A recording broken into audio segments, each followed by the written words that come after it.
El desayuno temprano era el punto de arranque para una maquinaria que laboriosamente ya se había puesto en marcha para iniciar la excursión que hoy nos llevaría al Palacio Livadia y a Yalta.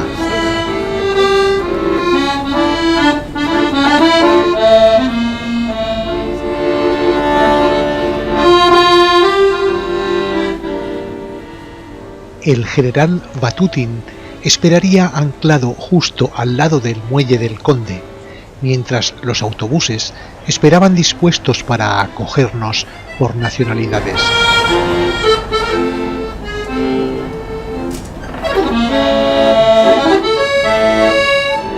La distancia entre Sebastopol y Yalta en línea recta es de unos 50 kilómetros, pero la ruta por carretera serpenteante en la costa tiene más de 81, y esa es la ruta que seguiríamos y en la que emplearíamos cerca de 2 horas con paradas intermedias. Vamos a hacer durante el camino 2 paradas. Primero en el sitio desde el cual se ve muy bien una iglesia construida sobre la roca, la iglesia de Resurrección, para sacar fotos. Y también vamos a hacer otra parada para unos 20 minutos en el nido de golondrina, en el mirador del nido de golondrina. El nido de golondrina es un castillo también construido sobre una roca que está en el mar. Es uno de los símbolos de Crimea. Camino ya recorrido por nosotros el día anterior, y así salíamos de Sebastopol. Entre anécdotas que nos relataba nuestra guía Valeria durante el viaje. A la derecha ahora se ve una pequeña población que se llama Laspi. En la montaña pueden ver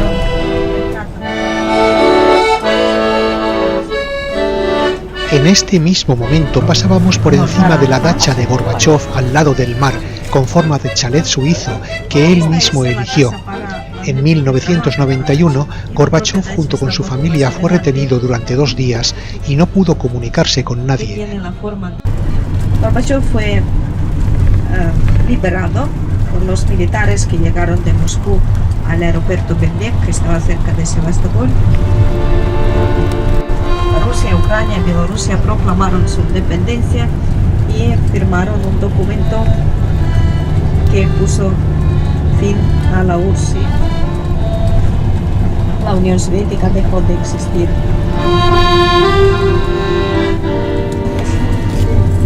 Ahora vamos a hacer una parada para sacar fotos de esta iglesia que está a nuestra izquierda, la iglesia de Resurrección. Podemos salir para sacar fotos para 2 minutos y luego volvemos al autobús.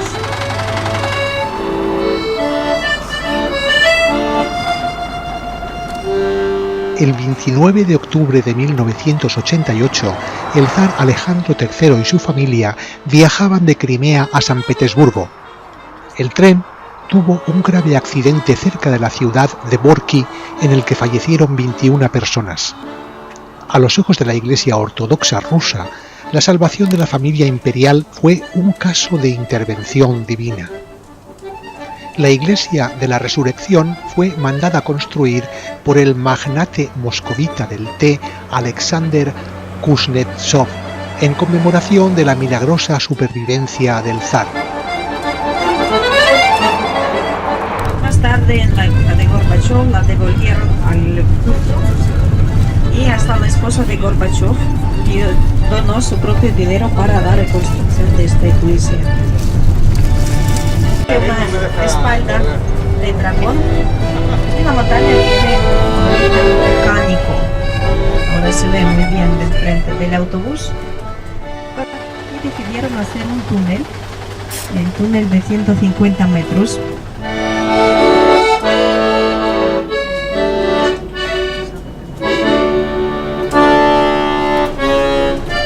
Y bueno, ahora están reconstruyendo un poco el túnel, por eso pusieron el semáforo.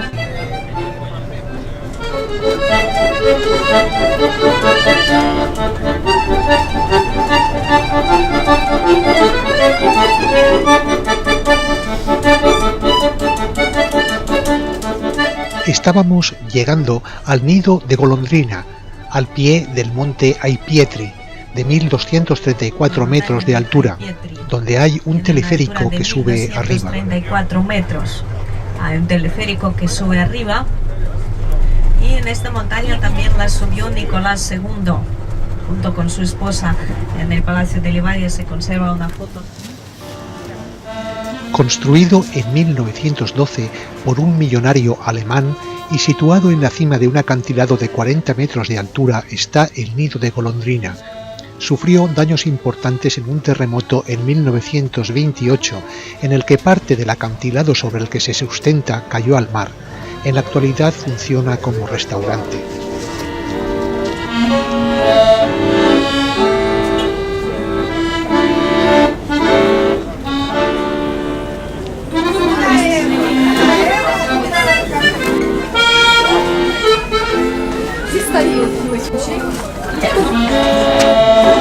Este era Alex, uno de los camareros que amablemente nos atendía en el restaurante del barco.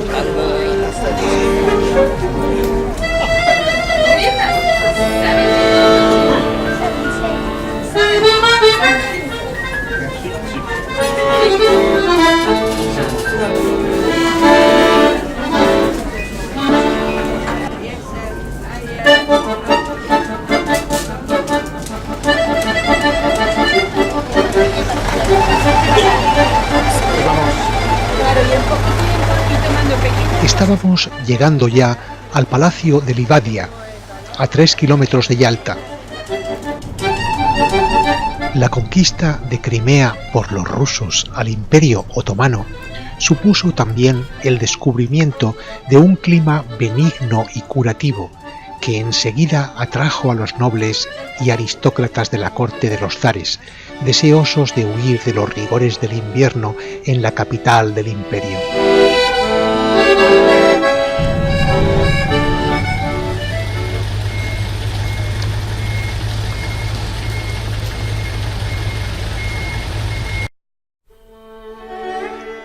Tras un viaje a Italia en 1909, el zar Nicolás II se había enamorado del estilo renacentista y para complacer a la emperatriz Alexandra, que quería un lugar retirado con todas las comodidades modernas, teléfono, electricidad, etc., encargó la construcción de este palacio al arquitecto Nikolai Krasnov, que lo construyó en el increíble plazo de 2 años. Juanma, que con esto se pueden hacer fotos. Que con esta cámara. Se decidió que las 4 fachadas serían diferentes e incluirían una torre florentina.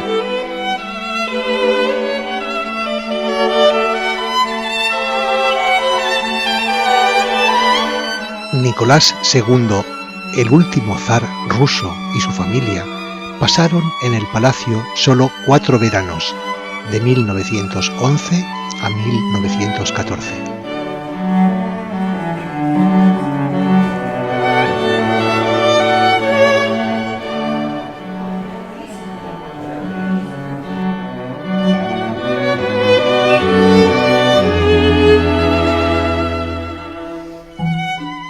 El palacio, construido en mármol de Carrara blanco y granito de Crimea, se inaugura el 11 de septiembre de 1911.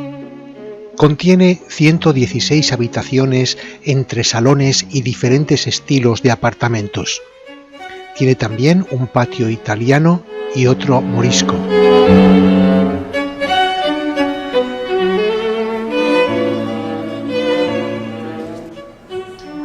En febrero de 1945, Stalin optó por celebrar la famosa conferencia de Yalta en tan suntuoso escenario.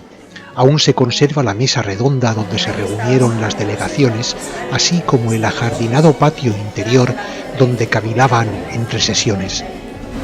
En aquella época esta mesa estaba en otra sala, en aquella sala blanca, sala grande.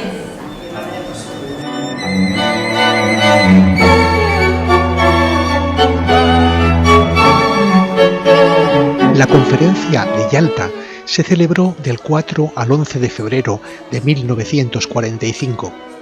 Los 3 grandes se reunieron para coordinar sus planes de guerra en un momento en el que las operaciones contra las potencias del eje habían entrado en un momento decisivo.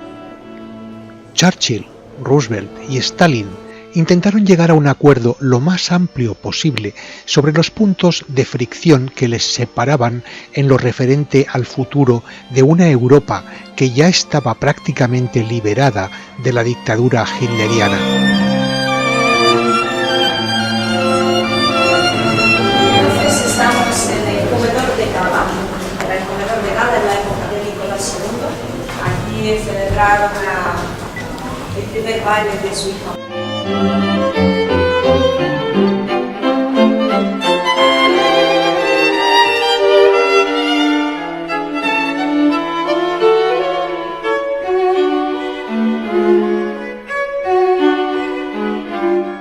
El palacio había sido saqueado por los alemanes durante la guerra y los soviéticos lo acondicionaron para la conferencia con muebles y pinturas del Hotel Metropol de Moscú.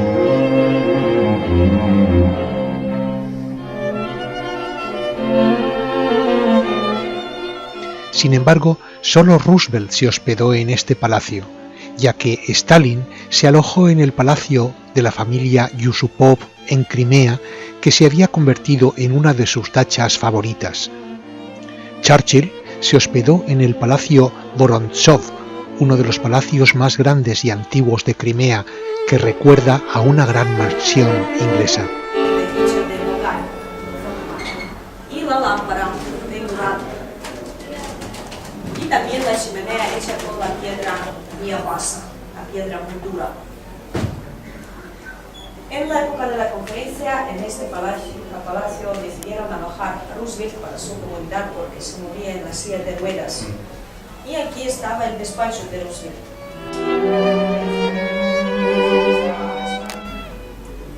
Estaban hablando en secreto sobre el asunto de la guerra en Japón. Roosevelt persuadió a Stalin a también participar en la guerra de Japón. Entonces, cuando Churchill pudo entrar, llamó a un periodista y le dijo: yo me siento aquí como si estuviera entre dos monstruos. Uno es el oso ruso y otro es el bisonte americano. Y yo como un burro sigo.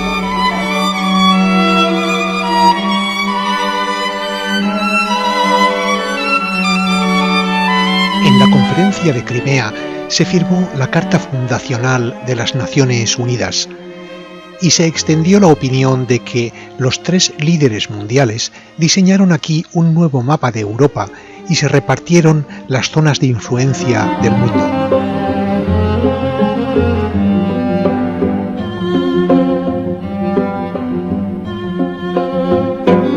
En esta habitación estaba el despacho oficial de Nicolás II. De aquella época se conservó la lámpara preciosa que puedo ver, la chimenea de mármol, el espejo y también estos dos jarros grandes.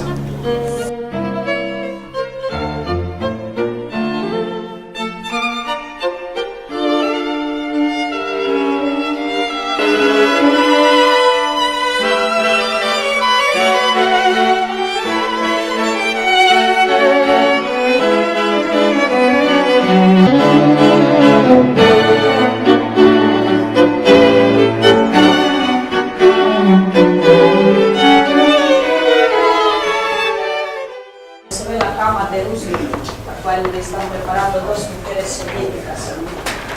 ¿Ven la foto? Y aquí se ve la foto de esta habitación de la época de Nicolás II, el despacho oficial. Uno de los temas de la conferencia era la organización de la ONU.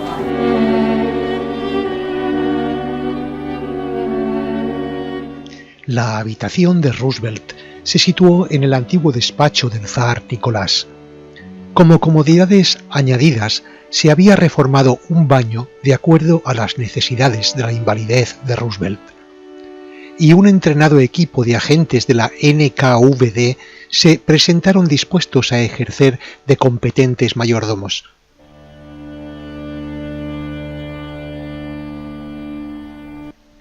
La prensa se refirió a Yalta como la reunión de la Santísima Trinidad. Y la chimenea también se conservó hasta nuestros días. Ahí pueden ver los iniciales del zar. La letra que parece H es la N cirílica. Nicolás II, abajo pone 2.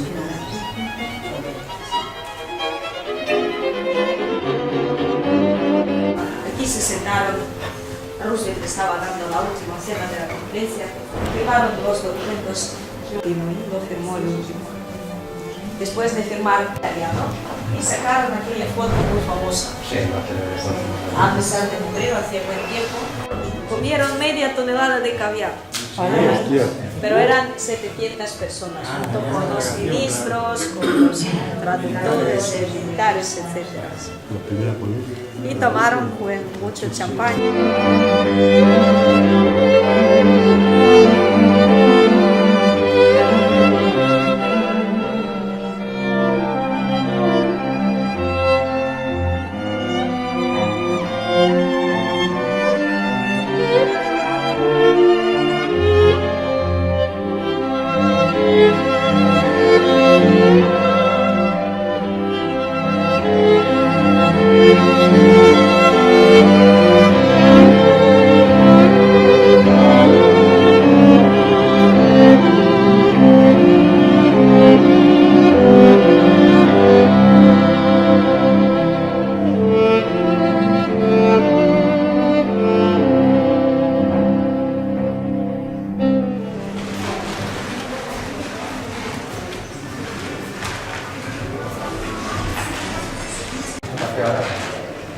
Mira, salvo el patio árabe.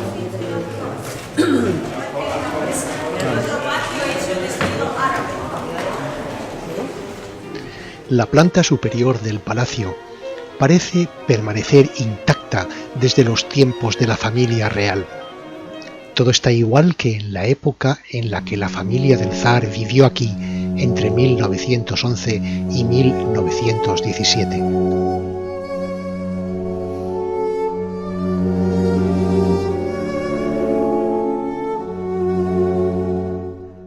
Tras la Revolución de Octubre de 1917, el zar Nicolás había solicitado quedarse en Livadia, pero el destino del zar y de su familia había quedado zanjado a mediados de julio de 1918.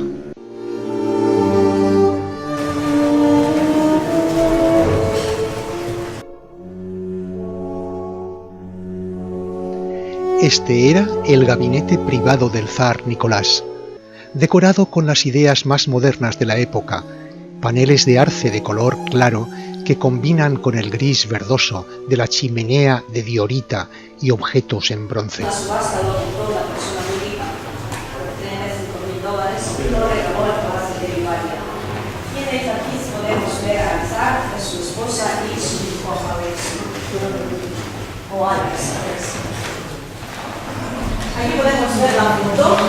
Sobre la chimenea cuelga una alfombra regalada por el Shah de Persia conmemorando el tercer centenario de la dinastía Romanov. Representa al zar Nicolás, su esposa Alejandra y el zarevich Alexei.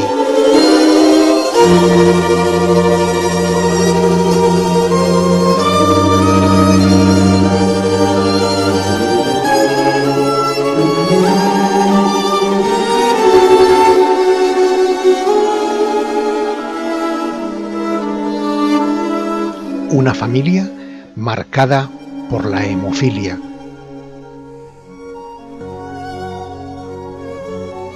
Aquí vemos un retrato de Pedro I el Grande, el zar que modernizó y occidentalizó Rusia. Y el escritorio del zar Nicolás.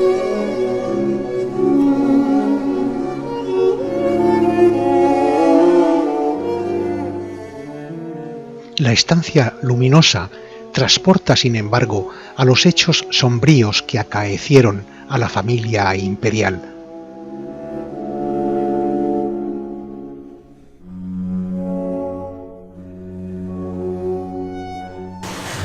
Era una familia feliz, estaban enamorados uno de otro, pero tenían el problema con el hijo que se ponía muy enfermo.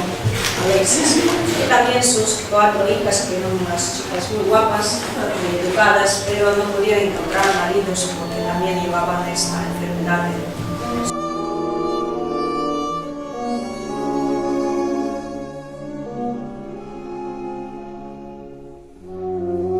La esposa del zar Nicolás, Alexandra, había transmitido la enfermedad de la hemofilia a su hijo Alexei y también a sus hijas, que eran portadoras de la enfermedad y que por ello encontraron dificultades para casarse.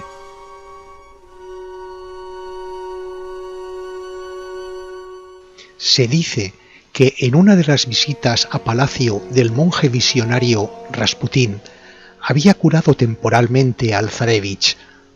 Después de aquello, la zarina, mujer religiosa, lo acogió para vivir en palacio.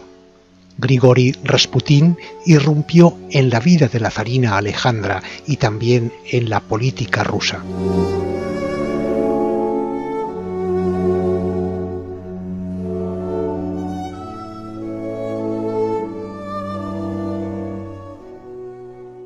Durante la Primera Guerra Mundial, mientras el zar encabezaba al ejército durante la contienda, Rasputín se dedicó a controlar el gobierno de forma casi absoluta.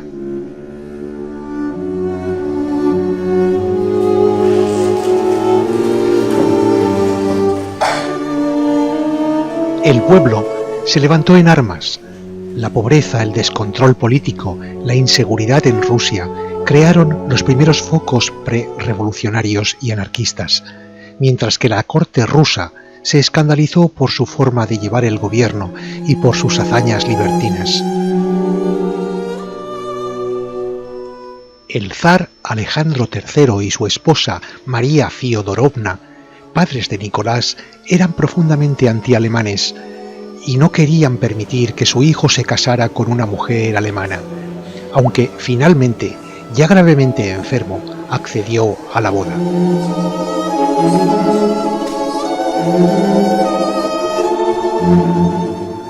Aunque de aspecto delicado, la zarina Alejandra tenía un carácter dominante, era tímida, retraída y ensimismada. Nunca fue aceptada por la nobleza rusa, tampoco se llevaba bien con su suegra, y el pueblo la reprobaba por su origen germano. Sin embargo, Alejandra ejercía fuerte influencia en su marido, que la amaba.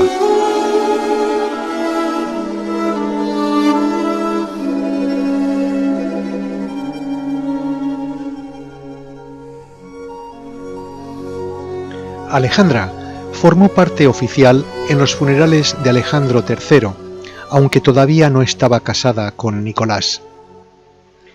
Es por ello que muchos de los que luego serían detractores suyos manifiestan de forma supersticiosa que nunca pudo ser buena zarina quien llegó detrás de un ataúd.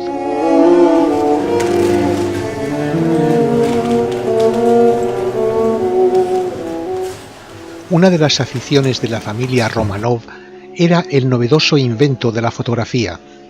Tanto los zares como sus hijos se juntaban a menudo en lo que llamaban Fotopuzzle Night, una velada en la que clasificaban fotos para conservarlas. Miles de instantáneas sobrevivieron a la revolución y han permitido reconstruir aspectos privados de la vida de los zares y su familia.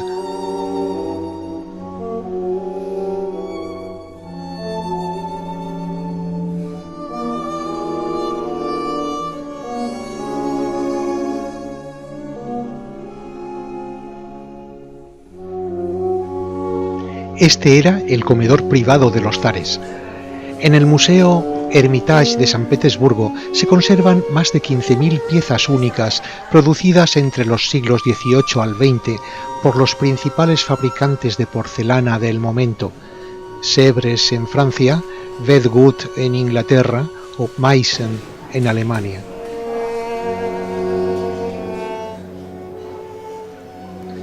Un puzzle de fotografías sobre las paredes que muestran una familia imperial en su jaula de oro, aislada, en la que la emperatriz Alejandra intenta educar a sus hijos en una relativa austeridad victoriana dentro de un régimen zarista autocrático y represivo desde hacía 3 siglos, y que sin embargo llegaba ya a su ocaso definitivo en la historia, con un final trágico.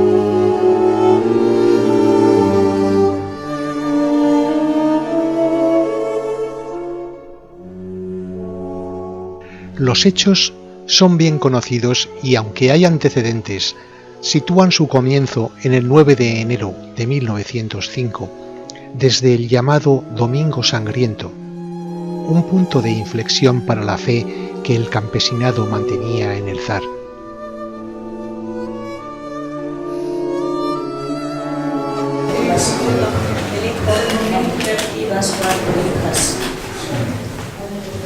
Alexis tenía solamente 14 años cuando fueron fusilados por el régimen soviético. Les llevaron a una ciudad lejana de Siberia, donde les tenían encerrados, y les llevaron a un sótano y ahí fusilaron a todos. Las hijas tardaron en morir porque en sus vestidos tenían escondidos a los diamantes. Y hace poco mataron también a las pocas personas que eran el médico. El 2 de marzo de 1917, presionado por el Estado Mayor, el zar había abdicado en su hermano Miguel, que renunció inmediatamente.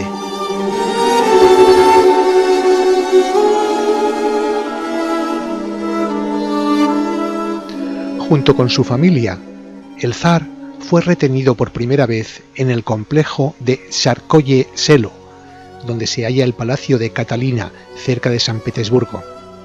Luego se llevaron a la familia imperial a la casa del gobernador en Tobolsk, en Siberia, donde gozaron todavía de ciertas comodidades.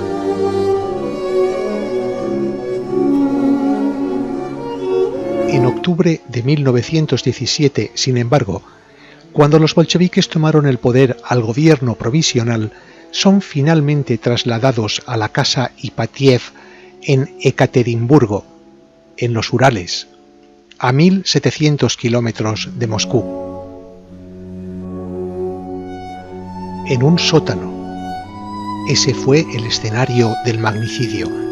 El fusilamiento fue ejecutado por un grupo de bolcheviques dirigidos por Yakov Yurovsky, bajo las órdenes del Soviet Regional de los Urales en julio de 1918.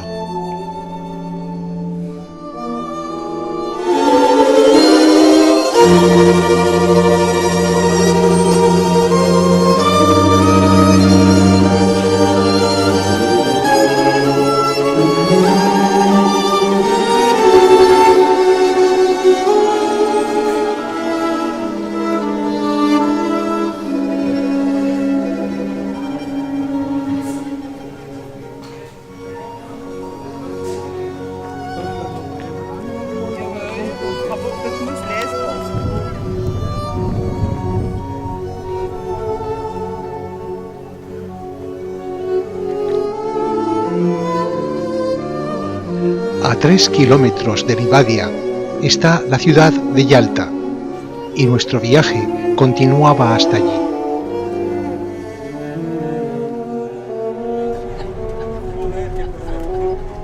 Estábamos en Yalta. Ese trolebús amarillo comunica Yalta con Simferópol, unos 86 kilómetros de recorrido. Es la línea de trolebús más larga del mundo. Funciona desde 1961 en tiempos de la antigua URSS. Y se eligió ese tipo de comunicación para no tener que construir un ferrocarril a través de las montañas, opción mucho más costosa. A la izquierda allí está una farmacia.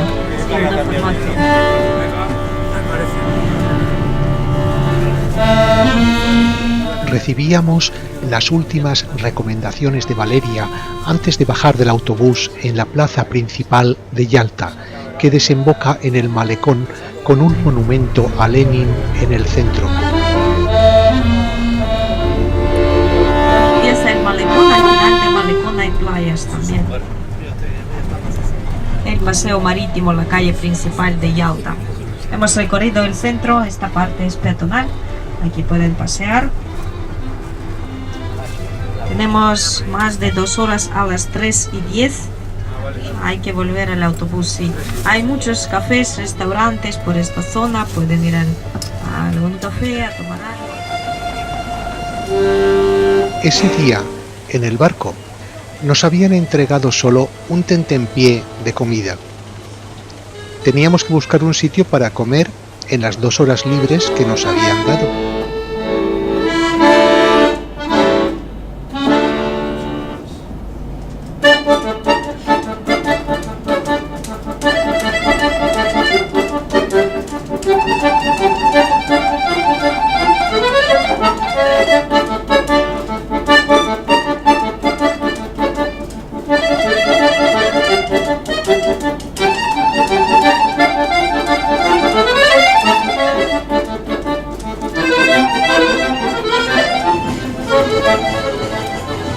Salimos, en lugar de frontal, si lo haces así, un poco así, sale mejor.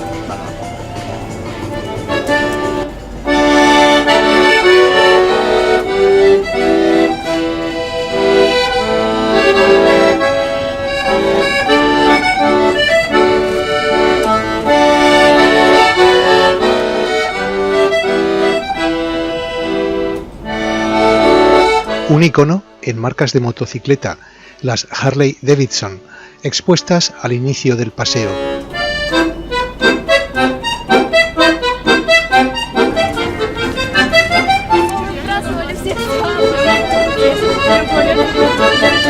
Y un gran crucero fondeado en el puerto, que fue nuestra primera visión de Yalta al bajar del autobús en la plaza principal de la ciudad.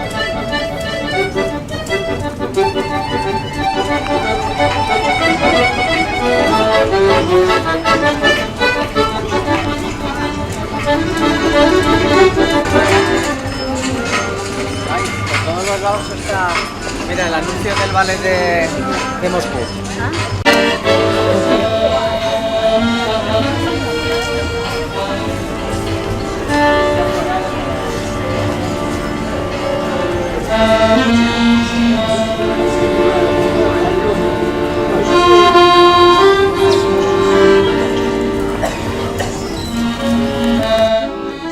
De colonia griega al lugar de veraneo de los rusos.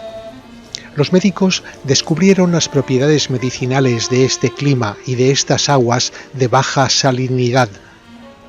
Desde tiempo de los zares, Yalta se convirtió en una ciudad balneario.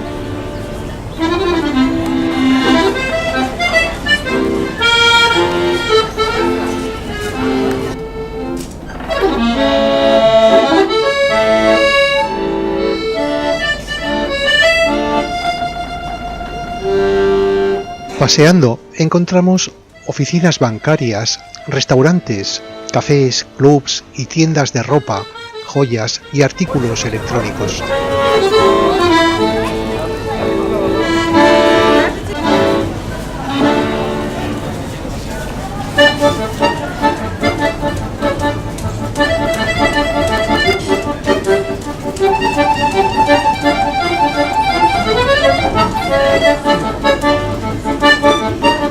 Una pequeña capilla en la playa. Yalta tiene unos 85.000 habitantes. El 65% de la población son rusos y el resto ucranianos.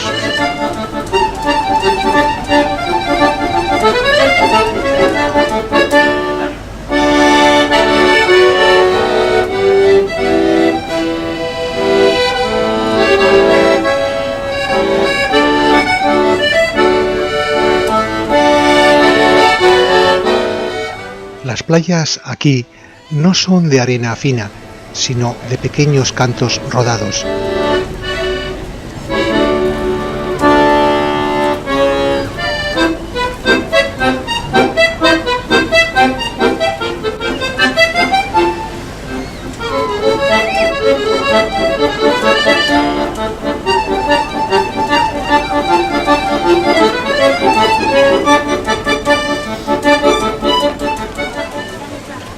Un espectacular restaurante sobre una estilizada nave griega, la mítica Argo.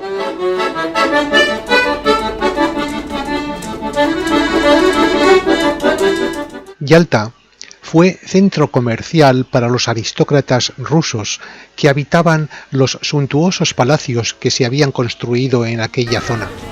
Ello atrajo también a comerciantes ricos que también construyeron casas en la ciudad.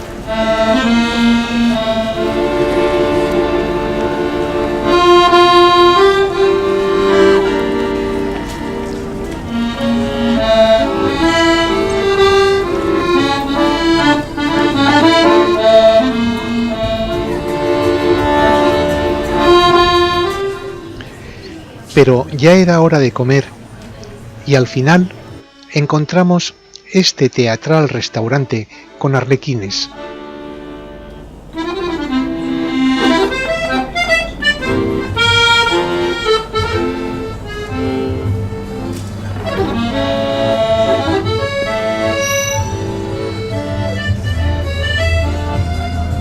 Vamos caminando y no encontramos nada. Yo necesito un chute de café. Enfrente de Colegio. Mira, funcionando, ¿Por qué no querrás? Porque no se aprovecha. Luego lo que se aprovecha es el plano fijo, que te quedas quieto. ¿Picadotero? No, no te lo puedo. Ni. Te estoy sacando, Ay, sácalo.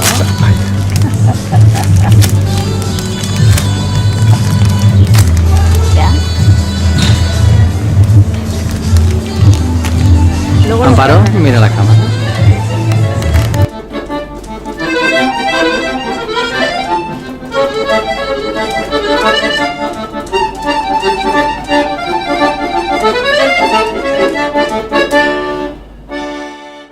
Frente a nosotros, arquitectura en una especie de modernismo ruso, tal vez Art Deco de principios de siglo.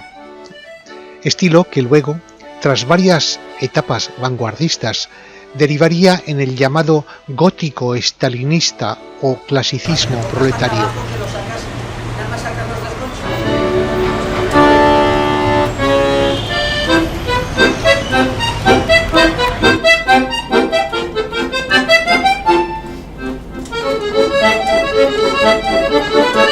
La silueta de la catedral Alexander Nevsky se dibujaba tras nosotros. La visitaríamos a continuación. De momento nos hallábamos precisamente a las puertas de la comisaría de Yalta.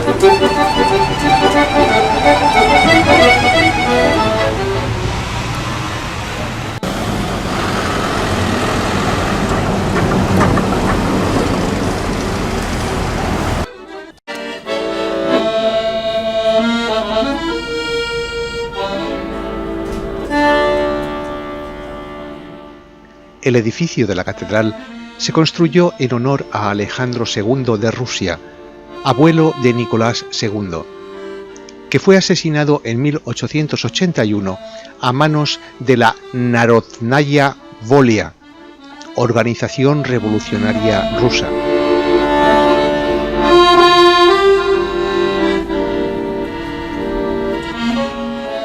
Originalmente estaba pintada en tonos blanco-rosados.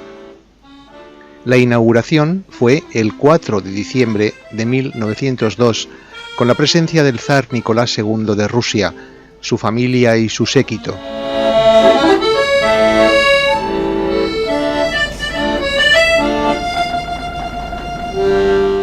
El templo fue cerrado en 1938 y las campanas fueron vendidas para su fundición.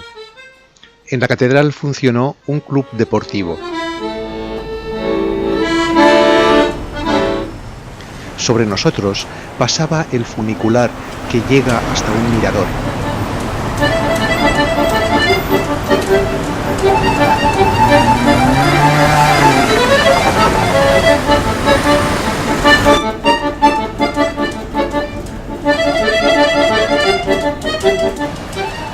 Se agotaban las 2 horas que nos habían dado para regresar.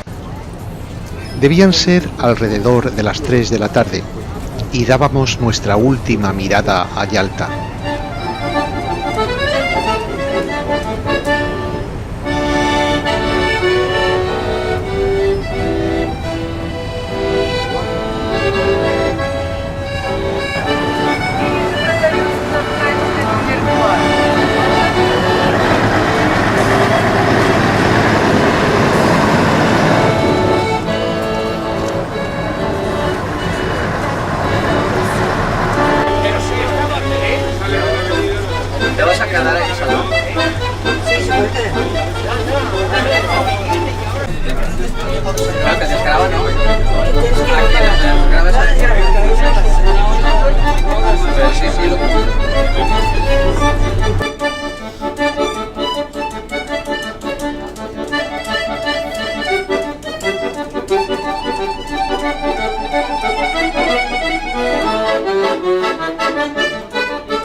Lenin se deslizaba ante un cielo nublado aquella tarde que marchábamos de Yalta. Volvíamos a nuestra base, Sebastopol.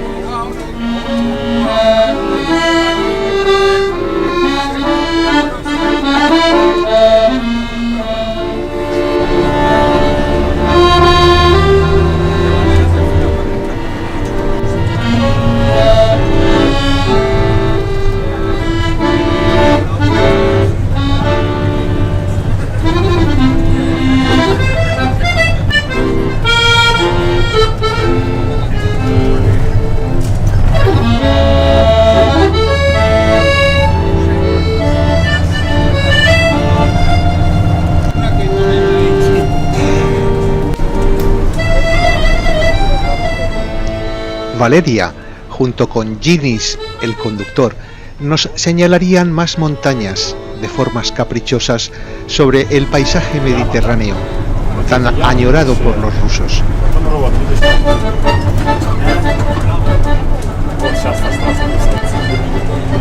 Ahora enfrente se ve otra montaña muy bonita que se llama El Caballero que está durmiendo.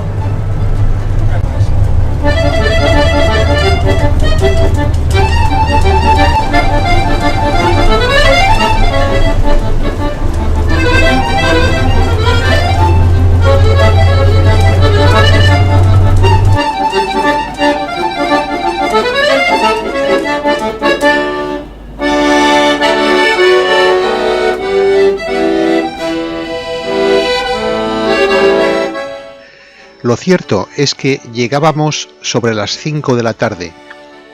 Veíamos de nuevo la estación de ferrocarril por la que habíamos pasado anteriormente.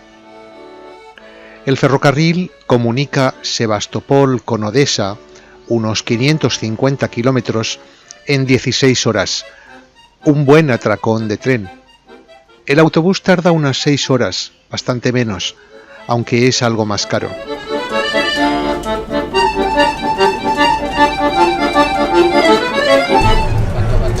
Ahora a la derecha se ven los barcos submarinos. Son dos. Y hasta se ve un puente que pusieron para subir al barco. ¿Sí? Uno de color negro y hay otro. Otro también es negro.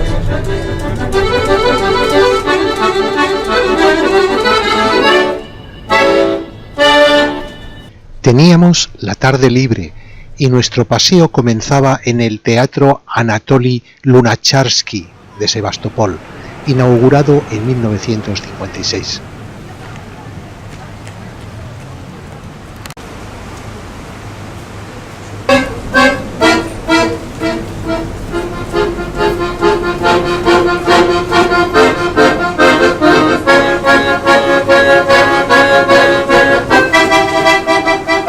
Lunacharsky, dramaturgo, crítico literario y político comunista ruso, fue comisario de instrucción e impulsó el célebre juicio contra Dios por crímenes contra la humanidad.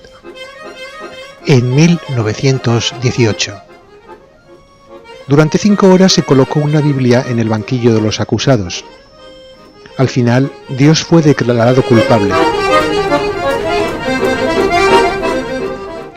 Nuestra intención había sido comprar una entrada para una función del ballet de Moscú que actuaba esa noche, pero no quedaban localidades y además el horario era incompatible con la cena en el barco.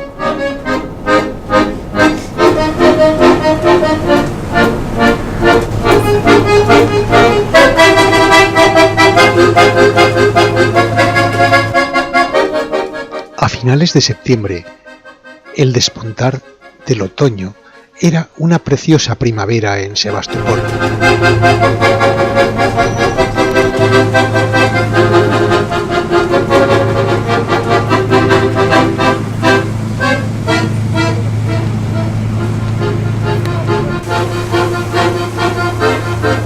Desde muy temprano nos habíamos puesto en marcha y ahora al regreso quedaba una tarde casi perfecta, temperatura agradable, buen momento para tomar contacto con la ciudad.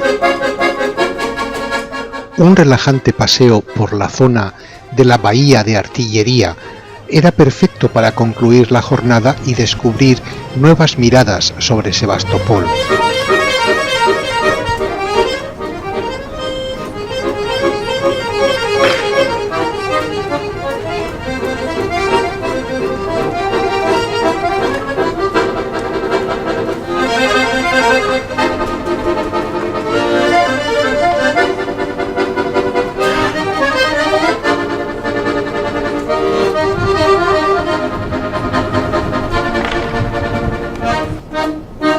La bahía de Artillería es un lugar de esparcimiento, encuentro y diversión privilegiado. Espacio lúdico donde pasear, reunirse o simplemente dejarse embargar por la preciosa vista que ofrece la bahía.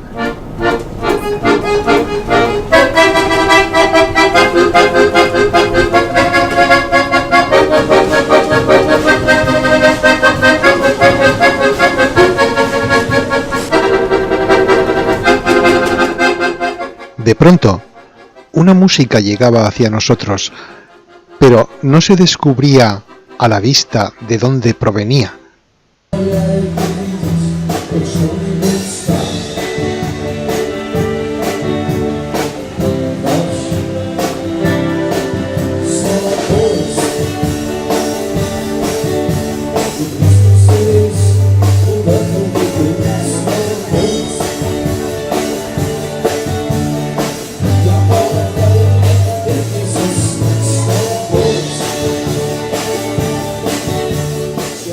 La belleza de este privilegiado rincón invitaba, sin embargo, a buscar la fuente de ese sonido. Podría ser un altavoz o cualquier músico callejero, tal vez.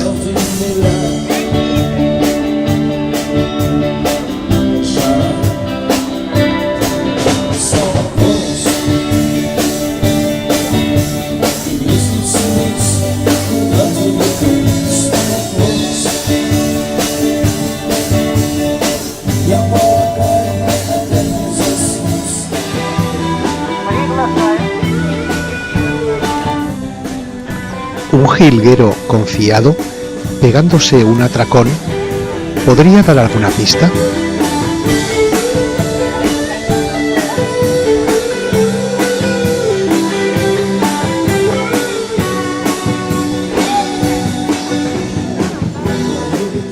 Pues sí, allí estaban aquellos músicos callejeros animando la tarde, con la bahía por escenario y los paseantes por público.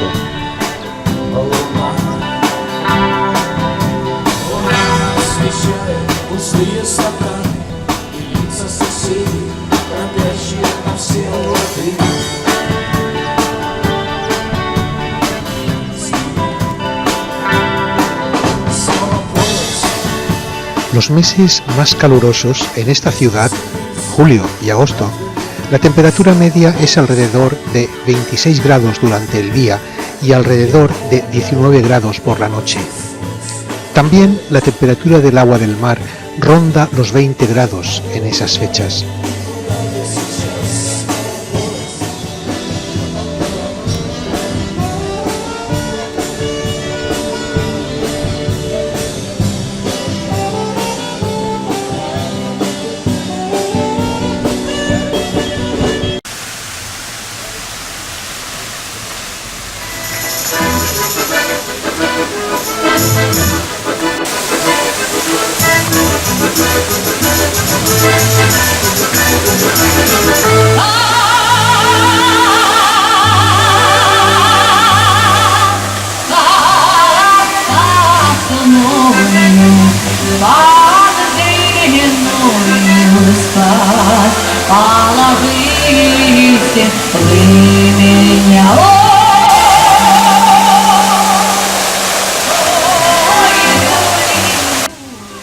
Sebastopol tiene unos 400.000 habitantes y presenta el tamaño de una localidad cómoda para vivir.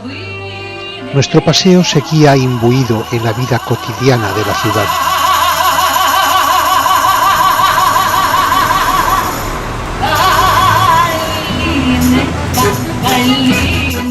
A pesar de los conflictos territoriales, los habitantes de Sebastopol se han considerado siempre rusos.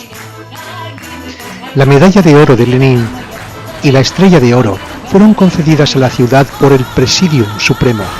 Es la máxima condecoración que se concedía en la antigua URSS.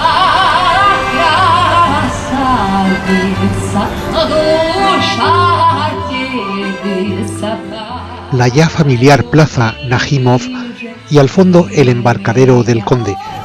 Caminábamos hacia el puerto de regreso al barco.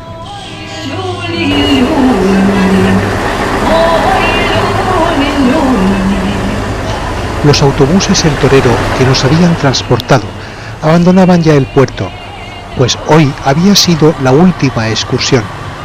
Al día siguiente partíamos de Sebastopol, aunque todavía tendríamos libre la mañana para visitar la ciudad.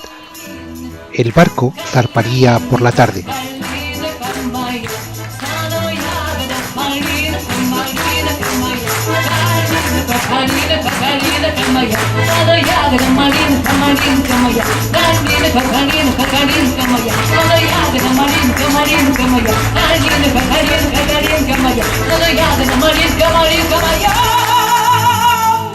Ya en el barco y rodeados de barcos de guerra, teníamos estas vistas sobre el puerto.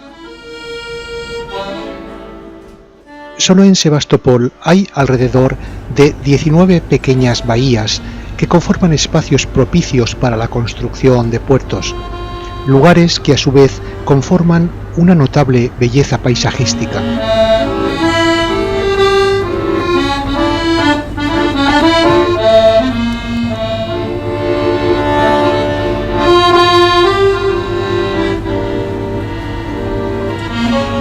El puerto de Sebastopol perteneció al gobierno de Ucrania hasta marzo de 2014. En la actualidad y desde la adhesión de Crimea a Rusia, tiene un estatus especial. Se considera una ciudad federal rusa separada de la República de Crimea.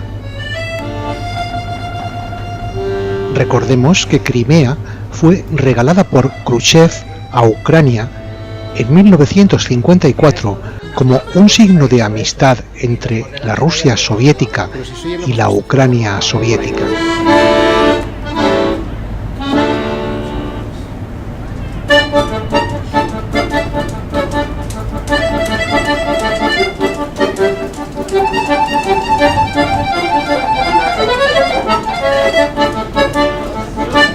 La cena había sido temprano esa noche, sobre las 7 de la tarde. Así es que tras la cena todavía se podría dar una vuelta.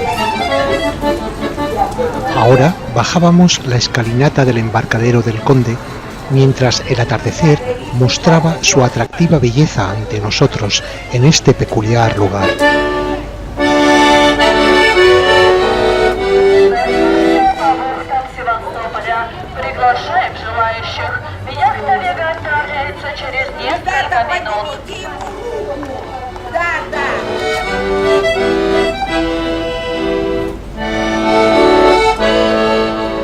La famosa escalinata de piedra desciende desde su bosque de columnas blancas.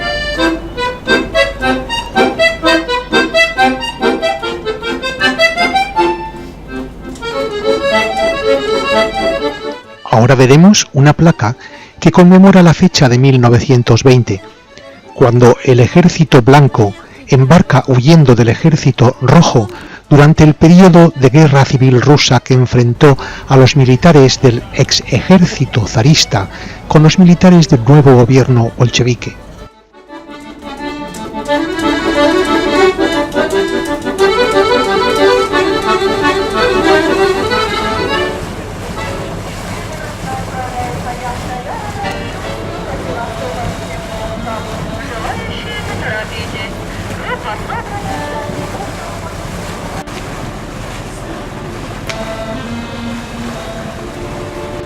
La ciudad portuaria había sido la sede del cuartel general del Ejército Blanco desde 1918 a 1920.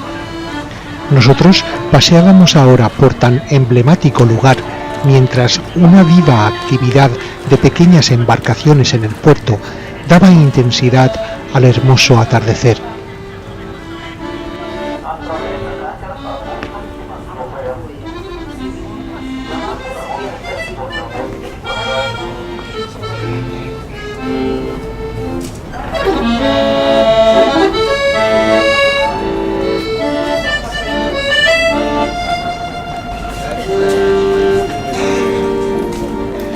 Nuestro paseo seguía recorriendo la bahía y era llamativo el uso de amplificadores personales de voz para hacerse oír entre este barullo de la tarde portuaria.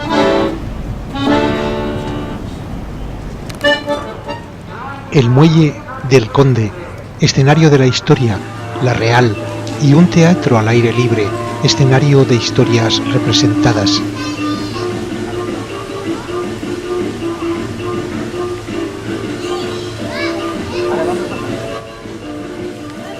Han transcurrido casi 7 años desde que se tomaron estas imágenes, y el motor de la historia no ha cesado de producir acontecimientos, representaciones reales, algunas violentas, como en las fabulaciones más descabelladas.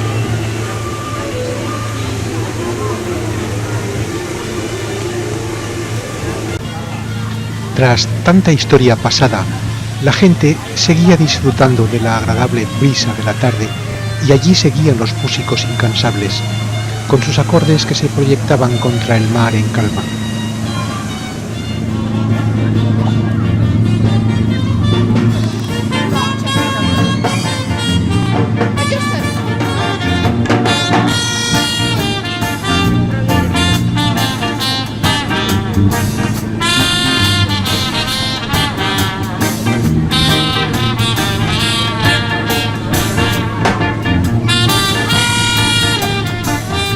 Sin embargo, visto desde el momento actual, bastantes cosas han cambiado. Viajar desde Ucrania continental a Crimea es fatigoso y complicado. El tren Kiev-Simferópol dejó de funcionar en diciembre de 2014, y la única forma directa de llegar por tierra es por los incómodos puestos fronterizos con ucranios y rusos enfrentados.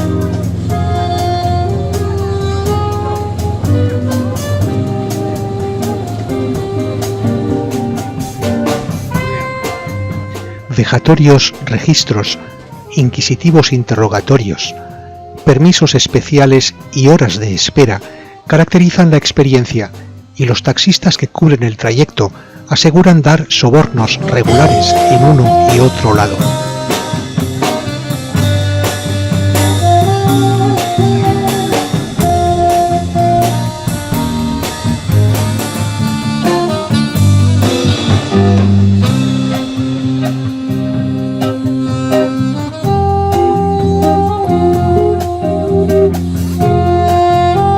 Para liberarse de Ucrania, Rusia construye en la actualidad un puente sobre el estrecho de Kerch. A finales de abril de este año 2016, los obreros trabajaban febrilmente y los camiones vertían tierra y escombros para afianzar los pilares sobre los que se apoyará un puente de 19 kilómetros.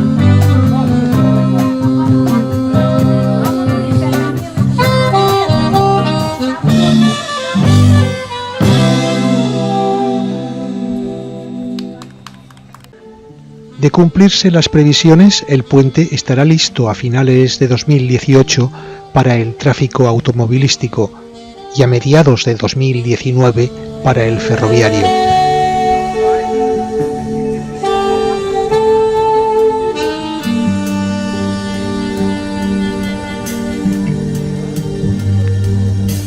En un momento en el que las batallas navales han pasado a los museos, Rusia ha recuperado un símbolo con la anexión de Crimea.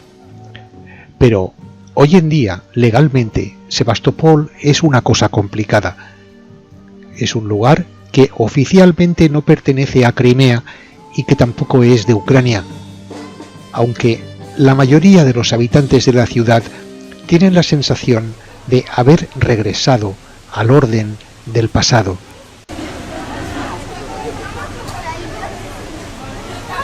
Esa noche en el barco se celebraba una fiesta, la última a bordo del general Batutín, un poco como colofón del viaje, ya que el siguiente destino sería Odesa, con lo que finalizaba definitivamente el crucero. Pero ahora todavía nos quedaba la noche en Sebastopol y la mañana del día siguiente hasta mediodía.